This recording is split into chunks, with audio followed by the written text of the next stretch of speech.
Eko eloko liboso o etali rentrée parlementaire naza komona ngo ezali na motuya na makambo lingesa manakati te oyo bango batie lokola kaneva ezali oyo esengeli kosalama te oyo esengeli kosalama ezali ndenge ezali programmé ezali session purement budgétaire. Pourquoi naza kolinga insister na likambo ya session budgétaire? Sama Lokonde ayebisi biso awa ke mbongo nyonso bavotaka na ba budget 70% ezokende directement na ba institution et population za keloko ata moko te dans les 30% qui sont restés.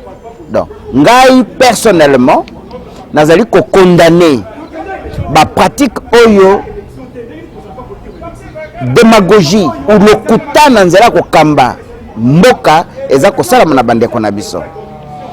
Donc eloko wana soki bakoki ko zongela ko revoir makanisi oyo premier ministre Sama Lokonde alobaki bakitisa salaire ya ba institution nyonso salaire ya ba konzi nyonso pour que peuple se retrouver ata na moke ndelo toza ko senga pour les sessions essentiellement budgétaires. Mais bango batie ordre du jour dans la session yo makambo mususu. Bakanisi 3 mois oyo bapesi session budgétaire ezali mingi pona ko réfléchir ndenge nini peuple akoki kozwa eloko akolia.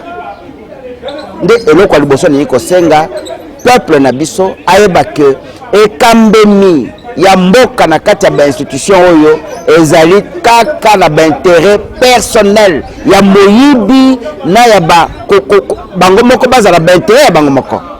Eloko liboso ya mibale likambo zo bananga ya marche soko tali na bo bazo sala marche na bo baza contester marche bango nyonso baza na kati ya démagogie, c'est-à-dire na kati ya lokuta parce que ezali problème ya peuple, problème ya mboka, eza problème individuel te.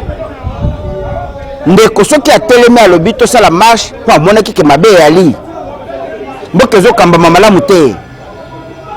Ndeko soki atelemaki lelo baza kolinga kokosa biso ke toza kozwa déjà ndambu ya mbongo toza kobombaka po na ba élection eza koya mais kobosana te tolandi ye Nicolas Kazadi batuni mbongo oyo bauti kopesa bino na FMI bokosala musala na habité to tiango na matela en devise pour na ko permettre mboka ezala na ba devise c'est-à-dire ba ko affecter ngo sika moko te na mbongo bango bayibaka na projet ya 100 jours oyo mbongo ba détournaki na banque centrale nde bazongisi yango oyo FMI atindi donc ils ont affecté na sika moko te.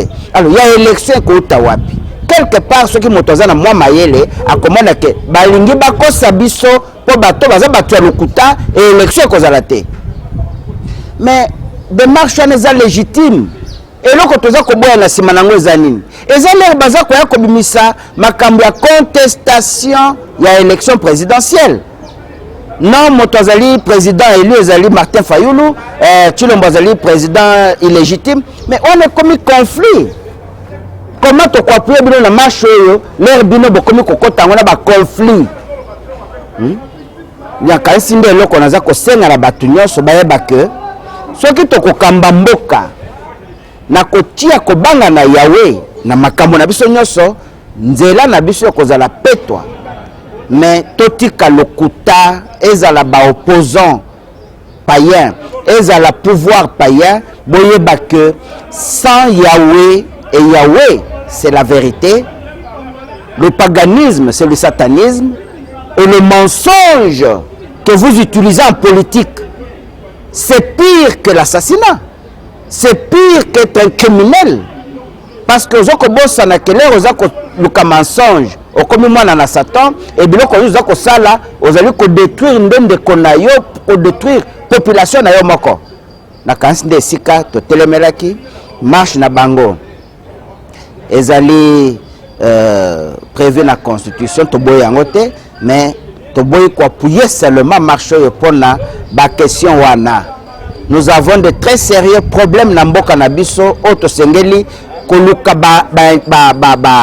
ba solution nazo pesa exemple likambo ya mboka mobimbe zangi mbongo toza ko utiliser dollar au lieu tozala na monnaie na biso ezala likolo ya ba monnaie ya bapaya. C'est un sérieux problème. Tozo mona ngote toza na kelasi te ba kelasi nyonso ezali na valeur eza ba kelasi ba mindele qui coûte au moins $10,000. Na bozoba baza ko pakola biso ba futa o gratuité de l'enseignement, mais il n'y a pas des enseignants na ba école wana bazote ya biso ni na ba école ya gratuité. Ce que ezala ki enseignement ya solo, pourquoi ba konzi nyonso wana ba tshebana na ba wana ba école wana te bazo préférer ba dépenser mbongo na ba école zo coûter $10,000 $8,000 américains. Ezali discrimination na kati ya enseignement. Ezali discrimination. Toza na ba problème nene. Économie na biso nyonso ezali tenu na bapaya. Mobeko eza kopekisa bapaya. Bakoki kosala petit commerce te. Lelo toza komona ba supermarché tondi ba indien. Ba biloko nyonso ba indien, ba libanais. Ce sont des petits commerces. Oyo esengeli kosala mate. Tina chinois comme ça la ba beignet na kati ya Gambela. Donc mboka esengeli ezala gérer vraiment la façon ya ko permettre que ba problème toza nango ba difficulté zo ko tiamso na bowumbu ezala kosila kata moko na possible exemple bandeko ti lelo toza ko lataka ba kazaka lokwa bato malonga mais tozangi carte d'identité carte d'identité et yo zangi carte d'identité mokonza mboka no asali sans voyage. Écoutez, 250 millions de dollars, alors que pour toutes les cartes d'identité, ils ont coûté seulement 1 million. Est-ce que Azali Kosala Moussala n'intérêt na biso ou bien Azali Kosala Obatoana Obakanibso na Bumbu Bazako Ebisa Sala? Carte d'identité. Donc voilà le peu que nous pouvons dire. Oyo Ezali Ko Tungisa Bana Yamboka na cadre mouvement pour la libération de conscience. MLCO en sigle. Oui, comme marché ezali droit ya ba congolais nyon soto esengeli ba kongomani bipa nyon soto bazali ba été gouverneur ya ville la province à Kinshasa sila iko boya marche ya leloté gouverneur sila iko nimé que non marche et salima parce que c'est ça l'état de droit mais à loba qui marche ko salima na date ya le 15 été marche esengeli ki salima na date ya le 17. Ba partie prenante nyon surtout pour la marche bandeko ya PPRD ba komi lelo na kati ya Lamuka ba se izalaki autour ya ndeko Gentini Ngobila pona koyoka na mokolo marche ekosalema et puis bango nyon surtout ba yokanaki et alinde motema mabe ya Fayulu na ene na ye na jalousie na yo azalaka nango na bébé santé na yo accompagner kayende ko muzito bango nde ba décider que non lelo ba tambola kaka mokolo lelo pone que non bango ba sala baisse bino bao ya poto bao batindelaki bambongo bao bakoma ko justifier bambongo na bango ba communauté internationale amone que non gaz ebimaki pone que non bango va se faire une autre santé politique alors qu'ils alaki bongo te boko sala marche bongo marche yango pe ko sala mandeko na ngai e ko sala mala lolengini parce que question ya seni lelo ezali ko évoluer ba to lelo bazali ko évoluer pone que non makambo ekende liboso ba élection ezala 2023 ndeko Fayulu na ndeko Muzito soki ba mimone que non ba na mosoloté bazala partenaire wa ko financer bango ba élection na 2023 pour na campagne na bango te nde yango wana nyoso to ba ko tambola ba ko luka dialogue na kati ya mboka mais biso to lobi dialogue ko za isuzu te parce que dialogue bebisi biso belé ba politicien ko sala dialogue il a pour intérêt na ya comme ministre a comme mandataire lobby azwa mosolo mais pour na biso peuple congolais tozali ko lobayete tozali ko lobayete non marche ezana na tina ata mokote to mibongisa pour être notre ba élection na 2023 Fayulu sali sonia omoni Jean-Pierre Mbemba la réseau de ko Moïse ata ni na qualifier ka que ozaka traître Judas mais soko zala ki mbele Fayulu lelo asali moi plein metala soni oyo sala marche na kati ya mutuka alors que marche ezalaka tambola misape soyo makolo soyo mais Fayulu ko sala marche na kati ya mutuka oko sala interview na kati na ba journaliste pour na marche na kati ya mutuka ezali soni de commentaire Fayulu on ne peut pas construire le pays dans la haine dans la jalousie on peut construire une nation c'est dans le patriotisme aimer le Congo, aimer le pays. Dans l'unité, nous allons construire ce pays. Pour encourager les lobes actions, ils allaient sur le terrain. Tout le bien que notre président Félix a commis des coups. Mais mouké, bah signaux, ils allaient comme c'est une bonne chose. C'est sûr qu'ils font malheur dans l'Assemblée nationale. Tout le monde a un budget et un malonga. On est comme ça, il s'appelle peuple congolais. On est comme ça, et comme ça, école, bien-être à policier, bien-être à soldat, même biso va fonctionnaire. Bande comme on a quitté nos biso va tout le Canada itandoike. Tous on a vu beaucoup d'aisance, vu à malonga et les quittés. Nous avons souffert de matara moto. Tout ça là comme makolo disa sa moulaï. Donc tout compte à 207 au bâtonnier sur le donc nous n'avons pas une vie, mais nous luttons. On est non minéré nabiso, forêt nabiso, maï nabiso et profiter nabiso peuple congolais. Yangonde ezali essentiel nabiso. Ba réforme ezali ko sali malelo na kati ya Assemblée nationale, na kati ya Sénat, ngala ya ko tonda awa, mwana mboka, sénateur Modeste Bahati Lukwebo, papa, coup de chapeau na yo pour na ba réforme, na 7 axes na yo, oyo uto présenté depuis mokolo ya mardi na niveau ya Sénat na conférence de presse na yo ozalaki nango ba 7 points oyo sengeli kendeti na soka pona etino ba innovation a bongo ya ngonde peuple congolais azali ko luka et puis on continue na contrôle parlementaire parce que ya ngonde ko booster mbongo tozo a recette ba régime nyonso sengeli bango pe ba défiler na kati ya Sénat papa pona etino mbongo à l'état ekende na libenga ya mouyibité mais mbongo à l'état ekende na trésor public. Vous avez le peuple congolais sur vous. Derrière vous, rassurez-vous, monsieur le sénateur, président du Sénat, sénateur Modeste Bahati Lukwebo. Je vous remercie vraiment pour le Kouana de Konangaï. Merci beaucoup. Na mutuna wutu kotuna. Marche la carte de constitution na biso et pekisamité, c'est l'article 26. Batu soki ba moni été bazali lésé na ba droit na bango na kanisi na démocratie o ya solo et sengeli batu ba manifester mécontentement na bango parce que c'est constitutionnel.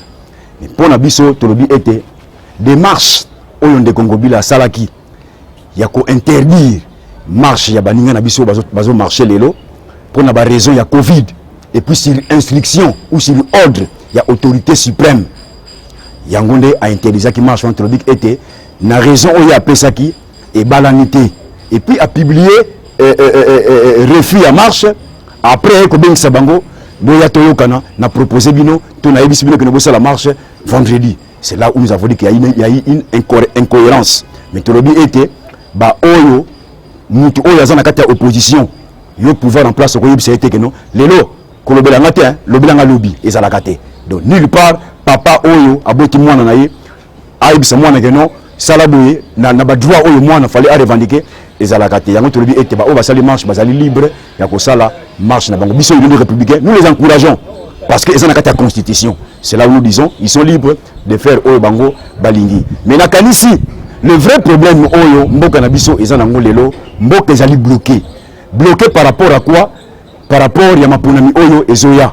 Oyo, bah pesa qui responsabilité à comme sa président, a signé la confession religieuse. Et que la confession religieuse, et Sengeli Babim sa président, et que l'Assemblée nationale a convoqué plénière pour valider le président Oyo, pour piloter CENI. Mais la confession religieuse, Bango Moko, les 8, va bloquer la convocation à plénière à travers le PV de carence Oyo Bango, c'est-à-dire PV, il y a non-consensus, que Bissonion sur les 8 confessions religieuses, tous incapables, il y a comme le président de CENI, mais il y a un déposé dans l'Assemblée nationale, ou le bureau de l'Assemblée nationale, PV de carence. Et ça là qui peut souhaiter. Il y a une des républicains, il fallait pas comme un niveau. Parce que ce côté là, la déclaration, non seulement en Boka Norbert, président national des républicains, alors toujours que la société civile de la République démocratique du Congo a la traité. Et l'élo, prophétie, et Kokisami, Azali Moutorobet et la Maboko. Et de deux, de côté le mot, il a compris que dans le niveau du Parlement, il y a l'élo, Azali sous la majorité, il y a Salaka, double coup d'État, et Salimakina, institution, et Outukoleka, il y a qu'on débauché.